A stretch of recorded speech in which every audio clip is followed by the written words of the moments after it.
आप सभी लोगों को मेरा नमस्कार। मैं 65 वर्षीय यंग यूट्यूबर एक बार फिर एक नई कहानी लेकर के आप लोगों के सामने हाजिर हुआ हूँ।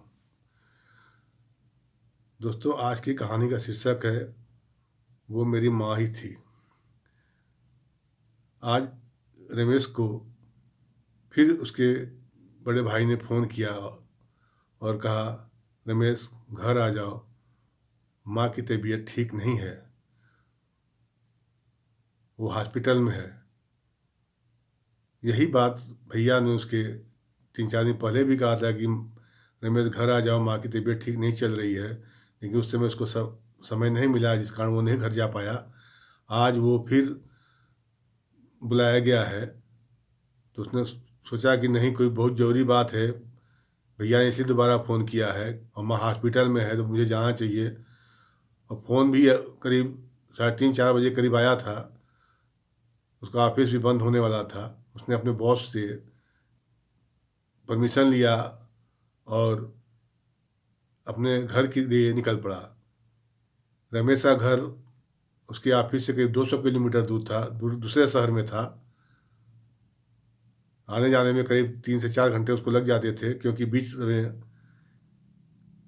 एक बहुत घना जंगल 5-6 किलोमीटर का था।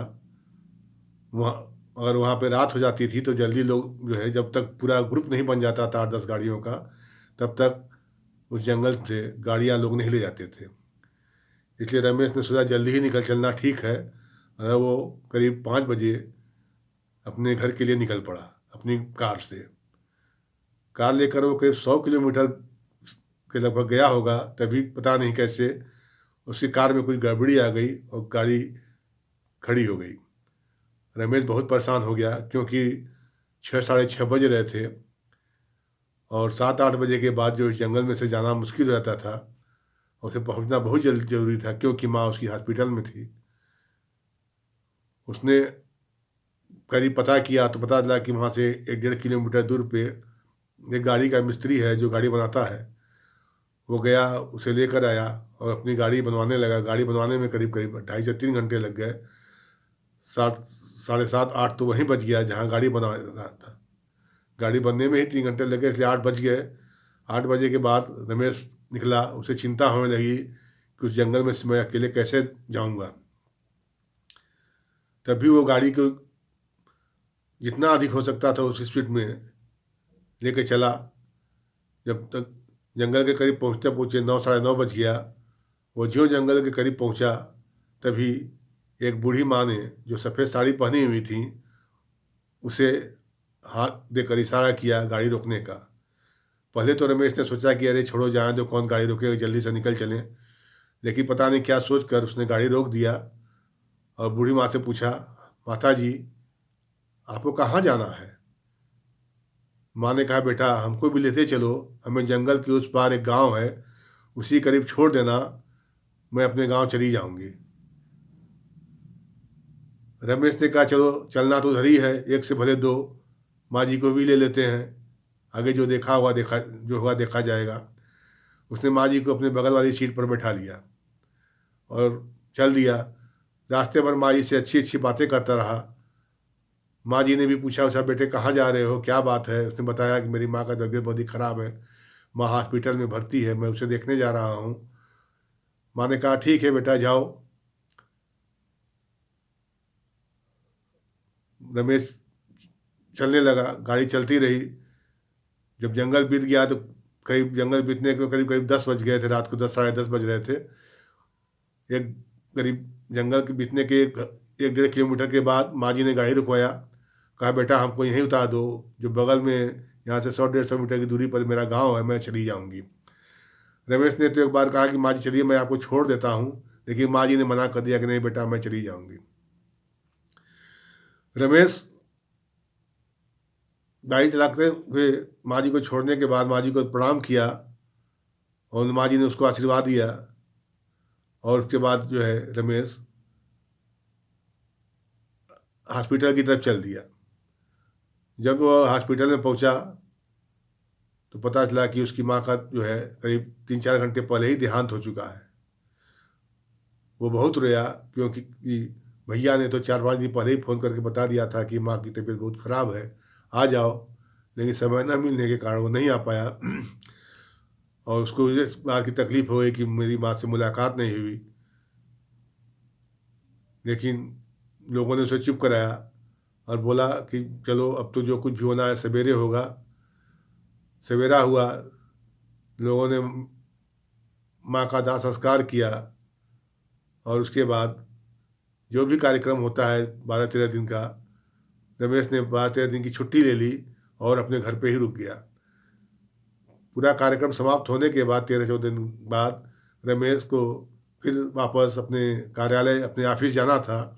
अतः वह अपने ऑफिस के लिए निकल पड़ा।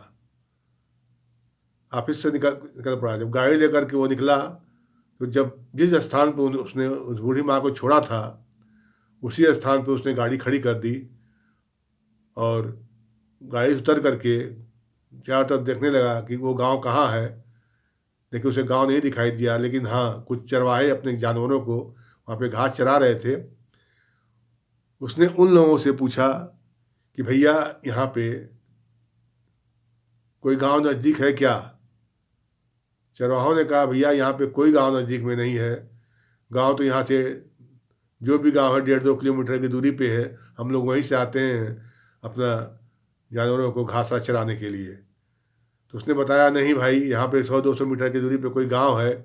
मैं 10 दिन 15 दिन पहले यहाँ पे रात को गुजर रहा था, तो मैंने एक माता जी को यहीं पर छोड़ा था। कहे, नहीं भैया, वो कोई गांव यहाँ पे नहीं है, आप चाहे तो और लोगों से पता कर लो। उसने 2 लोगों से और पूछा, सबने यही कहा कि यहाँ पर कोई गांव नज़दीक में नहीं है। तब रमेश को लगा कि ये क्या है बात हुई, मैंने तो यहीं पर छोड़ा था, जबकि लोग बता रहे हैं कि यहाँ पर कोई गांव ही नहीं है। तब उसे माँ जी से बात करने ते हुए उनका चेहरा याद आया। उसने जब ध्यान लगाया तो ध्यान में उससे लगा, ऐसा लगा कि जो बूढ़ी माँ मेरे बगल में बैठी थी, उनका चेहरा तो एकदम जस्ट मेरी माँ की ही तरह था। उनके बात करने की शैली भी मेरे माँ की ही तरह थी। और जब मैं उनको गाड़ी से उतारा था, छोड़ा था यहाँ पे, जब मैंने उनको प्रणाम किया था, नमस्कार किया था, तब माँ जी ने जिस तरह से आशीर्वाद दिया था, वो भी तो मेरी माँ की ही तरह था। यह सब उसके सोचते हुए उसके दिमाग में ये आया कि लगता है वो मेरी माँ ही थी, जो मुझे उस जंगल के पहले मिली थी, ताकि मैं उस जंगल को बिना डर भय के क्रॉस कर सकूं। इतना सोचते ही रमेश वहीं घुटने के बल बैठ गया और जोर जोर से रोने लगा। वो समझ गया कि वो और कोई नहीं, मेरी माँ ही थी। मरने के बाद भी उन्होंने मुझे अपना दर्शन दिया, अपना आशीर्वाद दिया। इससे बढ़कर और क्या चीज़ हो सकता है। उसके बाद बहुत बुझे मन से रमेश उठा, अपनी गाड़ी में बैठा और अपने ऑफिस की तरफ निकल पड़ा। दोस्तों, माँ माँ होती है। अगर बच्चे से ज़्यादा, जिस बच्चे से माँ का ज़्यादा लगाव होता है, वो उसे कभी भी किसी भी या किसी भी बच्चे को भी अपने किसी भी तकलीफ में वो नहीं छोड़ सकती है। वही रमेश की माँ ने भी किया। उन्होंने देखा कि मेरे बेटे को जंगल क्रॉस करने में दिक्कत है, डर है, भय है, तो मरने के उपरांत भी वो अपने बेटे का मदद करने के लिए पहुंच गई। धन्यवाद दोस्तों। मेरी ये कहानी अगर आपको पसंद आए तो आप इसे लाइक करिएगा, सब्सक्राइब कीजिएगा और लोगों में शेयर कीजिएगा और अपने इस 65 वर्षीय जवान दोस्त की मदद कीजिएगा। धन्यवाद। नमस्कार।